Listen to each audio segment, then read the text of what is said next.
बिस्मिल्लाहिर्रहमानिर्रहीम बोलते कालम के साथ मैं आमिर रज़ा खान। और मैंने अपने पिछले व्लॉग में कहा था कि अस्करी नाकामी के बाद अमेरिका जो है वो अब इक़्तिसादी पाबंदियों की तरफ जा रहा है। हालांकि इक़्तिसादी पाबंदियों के बाद ये अस्करी की तरफ आए थे, लेकिन चले उलट पुलट जो है, हेर फेर जो है वो होता रहता है। लेकिन अब के जो शिकस्त हुई है उसमें ना सिर्फ ये शिकस्त शामिल है कि अस्करी और इक़्तिसादी तौर पर अमेरिका अपने अहदाफ हासिल नहीं कर सका, बल्कि इंटेलिजेंस जो है उसके हवाले से भी उसको शदीद नाकामी का सामना रहा है। जंग के शुरू में ज़रूर ईरान को नुकसान उठाना पड़ा और उसकी बुनियादी वजह वो भारतीय जासूसी नेटवर्क था जो इसराइल के इम्मा पर वहाँ पर बनाया गया था और इसराइल उससे भरपूर फ़ायदा उठा रहा था। लेकिन जंग के आगाज़ में ही जब ईरान को इस बात का इदराक हो गया कि ये वो मुखबर हैं जो कि जिस थाली में खाते हैं उसी में छेदते हैं, उन्होंने उनको निकालना शुरू किया और अब तकरीबन ये जो है जासूसी का नेटवर्क या गद्दारी का नेटवर्क जो है ईरान से ख़त्म हो चुका है। मुकम्मल तौर पर तो ख़त्म नहीं होगा कभी भी, क्योंकि जब ये जासूसी का नेटवर्क बनाया जाता है तो मुकामी लोगों को भी शामिल किया जाता है और मुकामी लोग जो हैं वो हमेशा इस तरह की चीज़ें जो हैं वो मालूमात जो हैं फ़राहम करते रहते हैं। लेकिन किस हद तक नाकामी हुई है इसका अंदाज़ा आपको इस बात से होना चाहिए कि अमरीका की पासदारान इनकलाब के सीनियर अहदेदारों की मालूमात फ़राहम करने पर $1 करोड़ तक का इनाम रखा गया है।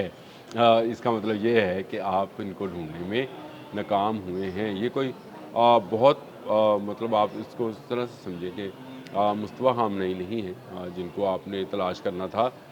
ये उनके वो कमांडर्स हैं जिनके बारे में ये सेटकॉम या अमेरिका ये कहता है कि अमरीकी अहदाफ को जो निशाना बनाया गया है वो इन्हीं के एमा पर बनाया गया है। उनकी तस्वीरें भी साथ दी गई हैं। तो इसका मतलब ये है कि इन लोगों ने अपनी कायदाना सलाहियतों के ज़रिए पासदारान इनकलाब को अमरीका के उन अहदाफ को निशाना बनवा कर दिखाया है जिससे अमरीका की चीखें निकले। ये चीखें हैं जो $1 करोड़ की सूरत में सामने आई हैं। पाकिस्तान के हिसाब से अगर देखा जाए तो ये तकरीबन 2.5-3 अरब रुपया बनेगा, इतना ही बनेगा जिसका इन्होंने ऐलान किया है और कहा है कि ये वो लोग हैं जो कि पासदारान इनकलाब की अमेरिका के ख़िलाफ़ कमान कर रहे हैं। फिर इसमें पासदारान इनकलाब के कमांडर अहमद वहीदी शामिल हैं। फिर ख़ातमुल अंबिया हेडक्वार्टर के कमांडर अली अब्दुल्लाही शामिल हैं। फिर पासदारान इनकलाब के साइबर शोबे के कमांडर हमीद रज़ा लश्करान, ये पहली दफ़ा आपने नाम सुना होगा, लेकिन जितना इनका सिस्टम नाकाम बनाया गया है जो कि सारे का सारा साइबर के शोबे से मुंसलिक था। अगर आपको याद हो तो मैंने आपको बताया था कि MQ9 को कंट्रोल कर लिया था, यानी उसको कंट्रोल करके तबाह किया गया। उसको उसकी अपनी सलाहियतें जो थी वो अमेरिका के लिए, जो कि अमेरिका का कमांड एंड कंट्रोल सेंटर्स थे, वहाँ पर अंधी हो गई थी। उसके कैमरेज, उसकी रडार्स जो हैं उन्होंने उस तरह से काम नहीं किया। तो ये सारा साइबर के ज़रिए, फिर इसके साथ नेविगेशन सिस्टम जैसे बाइडू चलाना है और मिसाइल्स को जो है हरकत देना है, ड्रोन्स को भिजवाना है, उड़ाना है, ये सारा अब साइबर से रिलेटेड चीज़ें हैं। फिर जो साइबर बोट्स हैं ईरान की, इस पर किसी दिन बात करेंगे वो क्या हैं। ये सारी चीज़ें जो हैं ये इन्हीं के अंडर आती हैं।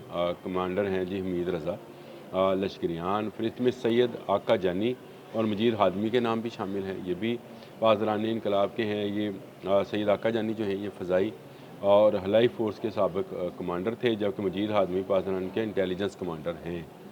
ये दोनों मतलब जो थे इनका नाम भी इन्होंने शामिल किया था, लेकिन ये दोनों अब तक तो हमारी इतलात के मुताबिक जो हैं वो शहीद हो गए। फिर इनका नाम क्यों शामिल किया गया, ये एक सोचने की बात है। इसका मतलब है कि ये पहले तौर पे ज़हनी तौर पर जो थे वो तैयार थे। तो ये वो इंटेलिजेंस की नाकामी है जिसका अब इजहार किया जा रहा है कि $1 करोड़ ले लें और इनके बारे में जो बाकी लोग बचे हैं 3, इनके बारे में इतला दे दी जाए। जो जिनके बारे में ये कहा जा रहा है कि वो शहीद कर दिए गए थे, उनके बारे में भी अभी इन्हें कोई कंफर्मेशन नहीं है। कहा जाता है लेकिन ये नहीं कंफर्म कि वो शहीद हुए या नहीं हुए।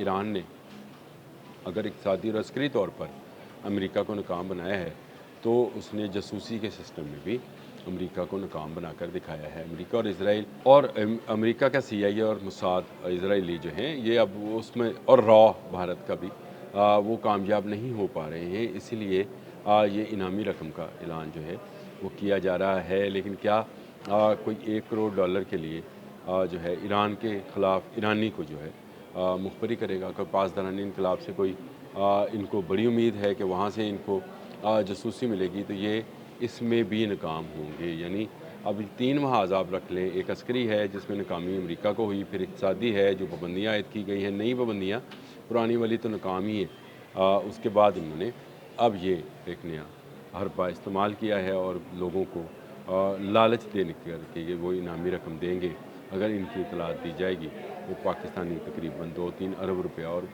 جو ہے یہ $1 کروڑ ایران کے لیے تو خیر ایران میں رہنے والوں کے لیے ایک بہت بڑی اماؤنٹ ہو سکتی ہے، لیکن یہ ملک کے یوں سمجھیں کہ مفاد میں بالکل چھوٹی سی رقم ہے جو امریکہ اناؤنس کر رہا ہے۔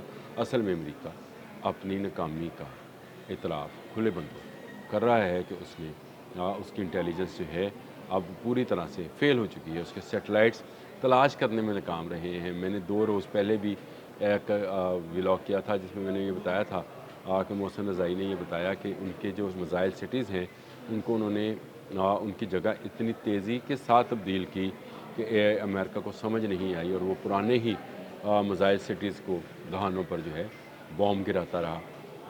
اصل میں اس کے میزائل اور اس کی بیٹریز، میزائل چلانے والے جو ٹرکس تھے وہ محفوظ رہے اور اسی وجہ سے انہوں نے یہ کامیابی حاصل کی۔ پھر میں نے ایک یہ بھی بات کی تھی کہ فتح 2 نے کیسے کامیابی حاصل کی اور کس طرح سے اس میزائل نے تباہی مچائی۔ تو مڈل ایسٹ میں امریکی اڈے اب بھی ان کے نشانے پر ہیں۔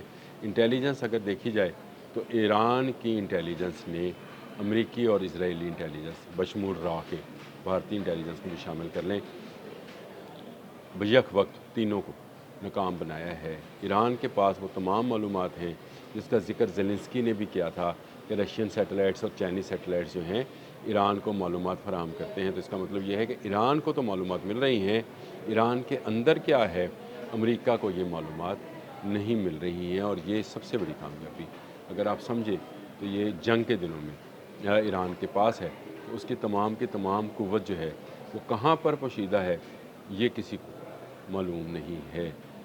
یہ ایک بڑی خبر تھی، میں نے کہا میں اس پر بھی آپ سے ڈسکس کر لوں۔ اس کے علاوہ اقتصادی پابندی والی خبر تھی وہ بھی آپ سے ڈسکس کر لی۔ ایران ہر آنے والے دن کے ساتھ ایک نیا سرپرائز جو ہے دیتا ہے، اور میرے لیے یہ بڑا سرپرائز ہے کہ امریکہ ناکام ہو کر اب دولت کا لالچ دے کر ایران کے وفاداری خریدنا چاہتا ہے، ایران کے لوگوں کی وفاداری خریدنا چاہتا ہے۔ اس محاذ پر بھی ان کو بڑی ناکامی ہوگی۔ ایران حالت جنگ میں ہے، ایران حالت جنگ میں تھا، ایران حالت جنگ میں رہے گا۔